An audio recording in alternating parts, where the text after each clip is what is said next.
Il est heureux, Monsieur le Président, que l'EFSA admette cet après-midi que les choses doivent être améliorées, après avoir nié tout de même pendant longtemps tout problème dans la procédure et après nous avoir vendu des études discréditées par les Monsanto Papers, mais je vous donne gage de votre bonne volonté. Dans votre réponse écrite, vous répétez que les données brutes ont été réévaluées par les experts allemands et européens. Mais les études dont vous parlez ont été pour une large part écrites par Monsanto, et c'est un biais qui, de mon point de vue, jette un discrédit sur vos conclusions. Ma question. Vous analysez la toxicité du glyphosate à un moment T, avec des doses données. Mais à quel moment sont examinés les effets de long terme de l'accumulation des résidus dans les sols, dans les eaux, dans la nature, qui finissent par devenir très toxiques pour les humains et pour l'ensemble du monde du vivant? Si le Parlement européen a décidé de cette commission spéciale, c'est bien que nous considérons qu'il y a un problème et qu'il faut tirer aussi les conséquences des Monsanto Papers. La question que je vous ai posée est une question précise. Vous analysez les données à un moment T et nous aimerions savoir si les effets de long terme peuvent, dans ce cadre-là, être pris en compte et comment cela se passe. La tranquillité de nos débats et de vos réponses contraste avec l'inquiétude des citoyens sur ce scandale du glyphosate. Et nous devons ici, dans cette commission, rappeler que les citoyens européens se posent une question. Y aura-t-il des cancers du fait de l'exposition à ce produit? La deuxième chose, et je ne vous en fais pas le grief, en fait, vos réponses montrent que la législation européenne organise la culture du secret. Et ça, il va falloir que nous en tirions les conséquences dans les recommandations politiques que nous avons à faire. Mais il est vrai que la législation européenne organise le secret.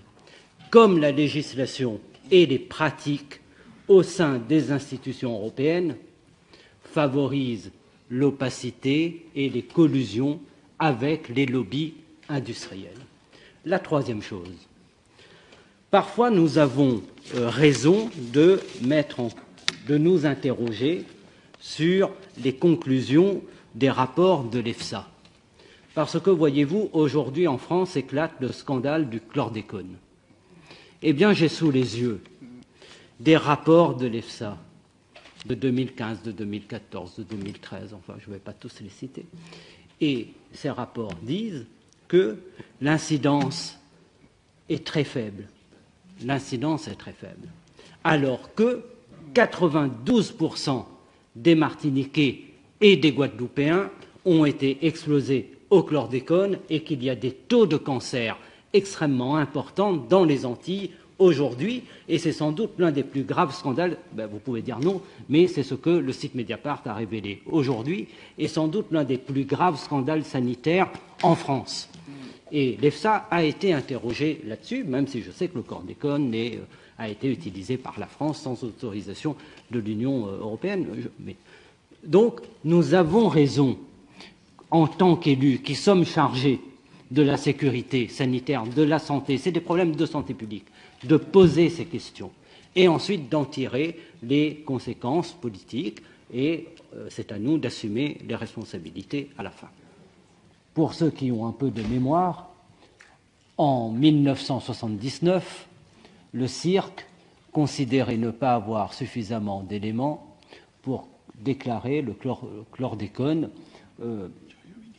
cancérigène probable ou avéré. Et en 1979, les États-Unis avaient déjà interdit le chlordécone. Et aujourd'hui, le CIRC considère que le glyphosate est un cancérigène probable et les agences de sécurité sanitaire considèrent ne pas avoir suffisamment d'éléments de preuve. C'est-à-dire que dans le moment, il est sans doute difficile d'avoir des certitudes. Mais nous avons, dans les traités européens, un principe, qui est le principe de précaution. Et ce principe doit vous habiter et doit vous orienter. Quand j'entends tout ce que vous avez dit, j'ai parfois le sentiment que finalement les logiques qui priment, c'est davantage la protection des intérêts économiques et des intérêts industriels plutôt que la sécurité des citoyens européens. Et lorsqu'il y a des doutes extrêmement sérieux, extrêmement importants, comme ils sont avérés sur le glyphosate, je crois que le principe de précaution inscrit dans les traités doit s'imposer à tous, y compris dans les recommandations faites à ceux qui prennent ensuite la décision d'interdire une substance. C'est quand même incroyable ce que j'entends. Savez-vous que la Martinique et la Guadeloupe sont dans l'Union européenne? Donc vous ne pouvez pas dire que le chlordécone n'est pas utilisé dans l'Union européenne. Donc ça a été utilisé par la France, sur une décision de la France, en Union européenne, c'est-à-dire en Guadeloupe et en Martinique. Et s'agissant du principe de précaution, ma collègue Michel Rivasi a tout à fait raison.